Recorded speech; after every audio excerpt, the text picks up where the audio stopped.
this video, we'll be covering one sport versus another. So we'll be comparing basketball, volleyball, and baseball. And then we'll be looking at the areas of training, physical goals, some beneficial exercises for each sport, and some related injuries pertaining to those sports. So for basketball, the areas of training are aerobic fitness, the very important component in the game of basketball because of constant movement, lots of running, never stopping. Flexibility is to stay injury free and move around the court freely, and speed and acceleration is very important because most running is conducted in short distances and it's short bursts of running. And the next ones are body fat. Excess body fat affects the players jumping, moving, and increasing fatigue. So mainly basketball players are more skinnier and more built and not as big as a football player. And body size identifies your talent and position played. So if you're about 7 feet, you'll be playing like a center. If you're like 6'8" and under, you'll be playing like a point guard, shooting guard, or small forward. And agility, the ability to quickly change directions, is very important in basketball, and it comes a lot in defense and offense. So for physical goals, basketball players need a lot of explosive power at all times. This comes in your quickness in jumping and running and playing defense. You need a lot of strength so that way you don't go up to the rim and get fouled easily and you can make your buckets. And you develop your core to help prevent injuries and with your stability and movement. So for your weekly workouts, on Monday you'll be doing chest and triceps. This comes a lot of your passing and shooting in basketball. You'll be doing bench press, incline dumbbell press, tricep dips, tricep pushdowns, burpee push-ups, and this all helps with your power for your passing and your shooting. So on Tuesday you'll be doing legs and abs. Legs is your most important workout because this is your main use of basketball. And so on Tuesday you'll be doing squats, dumbbell lunges, bounding, death jumps, jump roping, planks, and crunches. And then on Wednesday you would rest. And then on Thursday you'll be doing back, shoulders, and biceps.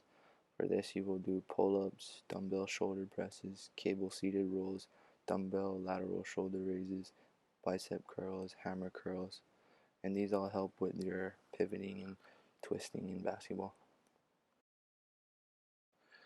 And then on Friday you'll be doing legs and abs again, but it's a little bit different. You'll be doing knee tucks for your abs, and you'll be working on lunge jumps and box jumps for your jumping. This helps you work on your vertical. And then you'll be doing band resisted backward touches, helps with your vertical too. You'll be working on speed dribbling with a harness. This works on ball handling with resistance. And then band resisted layups is also going up to the rim with resistance. It just makes it harder for you and you get more strength out of it. And then the most common types of injuries in basketball are ankle sprains, jam wrists. Those are like when you fall and your palm hits the ground first. Dislocated fingers, it's when you catch like the ball wrong or you can get like a jammed finger. And then Achilles tendonitis, and then knee injuries of all kinds are the biggest types of injuries in basketball.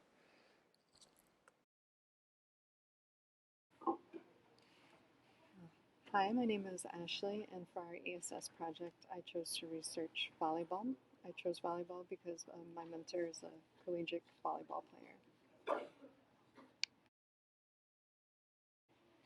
There are 5 main skills for playing volleyball. They are digging, or preventing the ball from hitting the floor after being spiked by an opposing team. Setting, this is the move that sets up the spike for another team member.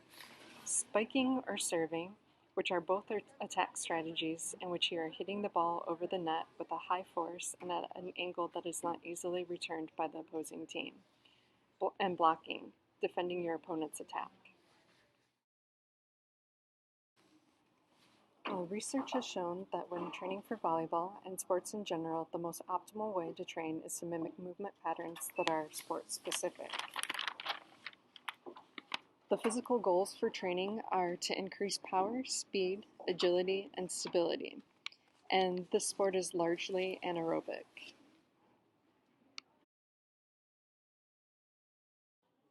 Power is the ability to generate strength at high speeds. It requires both muscular strength as well as muscular endurance to maintain the power.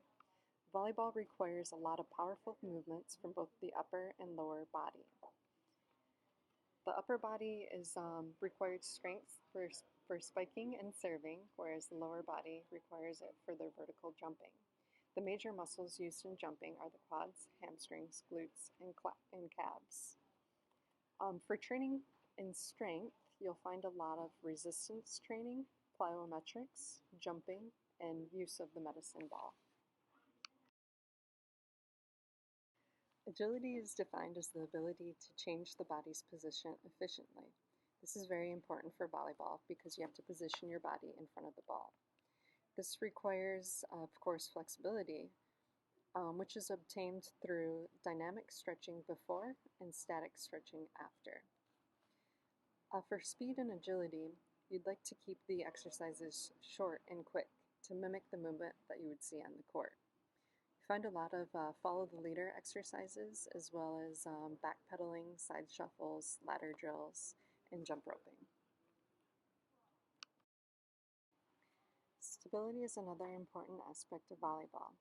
The abs and the lumbar muscles help to support the arms and legs during their actions. This also helps to prevent injury. You'll find a lot of body weight exercises to help with stability, such as planks, push-ups, and squats. Hi, my name is Kylie. I'll be talking about baseball. I chose this sport because I used to play baseball or softball in high school, so um, it interested me a lot and I wanted to cover this in our video. For some physical goals in baseball, we want to increase our speed or velocity when we throw. So when we pitch or when we throw from third base to first base or from anywhere around the field to the desired destination, we would want to increase power in all components. So hitting, throwing, anything such as that. And we want to maintain balance and flexibility while we do so. And then we want to have a good mobility condition to field and receive balls. Um, in addition, for any type of sport, we also want to prevent injuries from overuse because baseball has to do with a lot of repetition. So some areas of training to achieve this purpose or goals would be to use muscular strength, muscular endurance, flexibility, and then we would want to use short maximum intensity types of exercises like sprints from maybe home base to first base, and then maybe long distances when it comes to throwing. Types of exercises would be primarily like overhead exercises to simulate a similar motion into throwing. A lot of repetition. We want to increase our full range of motion, and we want to strengthen the core to support our joints and balance so that when we throw or when we field, we're in a good stable position. So these would be some examples of stretches that you could do before your workout. So you see lunges, donkey kicks, shuffles. They're all good examples of dynamic stretches, which is do mimic the motions of your main workout to warm up your body. And then static stretches would be ones that you would use at the end to improve your flexibility. So when you look at the leg exercises list here, you would see squats, deadlifts, step-ups, and a lot of single leg balances with weights because when you look at pitchers, when they come over the top and when they finish up their throw, sometimes they're on one leg, so they have to balance in order to have an accurate throw. And then when you look at these exercise balance and agility exercises, you see that there's a lot of shuffles, jump rope, shuttle runs, and planks, like some of the other exercises that we were shown before with the other sports. This would be because we need to have a stable core in order to twist and rotate our torso to have good torque for our hits.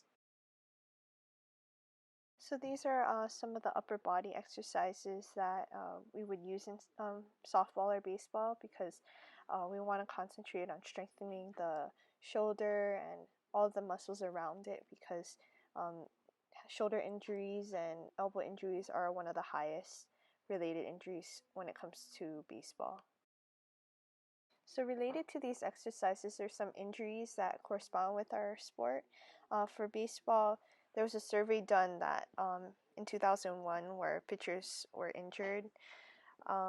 They're actually the most injured out of all the positions in baseball. So the shoulder would get 20.6%, elbow is 19.6. Then you get the chest, the wrist, and then further on it would be the lower legs and the upper legs, but primarily it would be the upper body. So we found that, injuries are really important to be taken care of. So it took actually 17.1 months for a player to return to their position.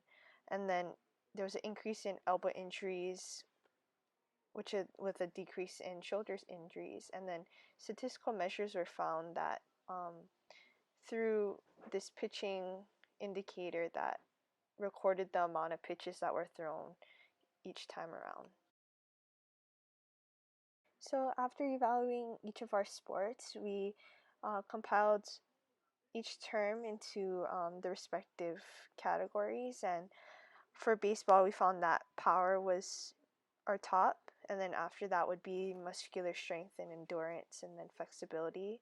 Whereas volleyball would be power, agility, speed, then flexibility. And for basketball, it would be agility, speed, cardiorespiratory endurance, and muscular endurance. So you would see the differentiation between each category. Like for baseball, cardiorespiratory endurance wasn't indicated under that category, but under basketball, it was most important, one of the more important aspects. So these are some of our similarities that we found after research. For injuries, baseball would have more upper body injuries, while basketball would have more lower body injuries like ACL and their leg. While volleyball, they have a lot of knee and shoulder injuries. And then when you look at body size, for baseball, it varies because there could be a really big, bulky guy, and when he hits, he can hit really hard and long with the long distance. And for basketball and volleyball, a majority of the players would be tall and lean, to be able to reach the basket or to jump and block a hit. Then while you look at muscular endurance, all of our sports use some kind of muscular endurance, which is the ability to repeat an exercise without fatigue. So all of our sports do that. When we throw a baseball, we want to make sure that we don't just throw it one time. We must be able to throw it repeatedly throughout the game. Just like basketball, we need to repeatedly shoot the basket throughout the game. So we want to mimic those motions throughout the whole time.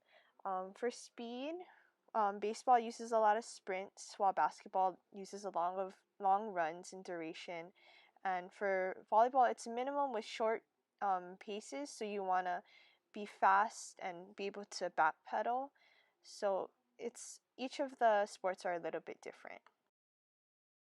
So when you look at other comparisons, you'd see that baseball is more anaerobic. When we did research, we found that baseball was actually 90% anaerobic and 10% aerobic, according to one of the websites. Basketball is aerobic and volleyball is anaerobic as well. We also took a look at the difference between offense and defense per sport. So for baseball, hitting and running would be an offensive position, while fielding, throwing, and running would be more of a defensive part of the game. Whereas basketball, shooting, dribbling, dunking would be aspects of offense, while guarding and stealing back a ball would be more of a defense.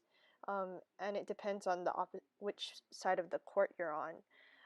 For volleyball, serving turns are what differentiates the offense and defense, but you can score even when you're on defense. Then while you look at the comparisons in terms of stability, baseball uses a lot of one-legged balances for like pitching and torso twisting for hitting and jumping to receive throws, while in basketball you mainly jump for rebounds or you jump to dunk a basket. And for volleyball, we would do like jumps for serving, for blocking. So you want to be stable when you jump up and then when you come down and land. It's important for flexibility for baseball because you need to be able to stretch when you receive throws. You know, if the ball is coming too high or if it's too low, you need to be able to have a full range of motion, especially when you react to certain throws or even hits that come to you. For basketball, you want to be able to evade your opponent, so you don't want to crash into someone, or you want to be flexible enough to, go up and down to reach for passes. For volleyball, you want to be in a good position to be able to save, balls that are about to drop so that the other team doesn't score either. So when we did more comparisons, we also found that for cardiorespiratory, baseball is more sprints, so we only do that a few times in stealing, sprinting, or when you um, side shuffle to, field a ball, or when you run backwards to field fly balls. For basketball, you want to be able to sustain your energy throughout the game because you're running and jumping constantly, as well as in volleyball, you run and jump and shuttle constantly as well. So this also pertains to agility, where you're shuffling side to side. For baseball, it's less constant because you don't get every pitch that comes to you. You don't get every hit that comes to you as well. So it's less constant, whereas basketball, it's a little bit more constant because you're constantly moving around. Whereas in volleyball, it's also more constant because there's a limited space and a lot of volleyballs might come to you. So lastly, we compared overhead movements. So this would be exercises or drills that we do for the sport. So for basketball would be throwing, and then basketball would be dunking, and then volleyball would be spiking, all using some sort of overhead motion for the sport. So in conclusion, we found that each sport has different aspects to it, but there are also a lot of similarities, like in maybe aerobic fitness or anaerobic fitness, and different exercises that are used for different purposes, while there's some exercises that are used for the same purposes. But overall, thank you for watching.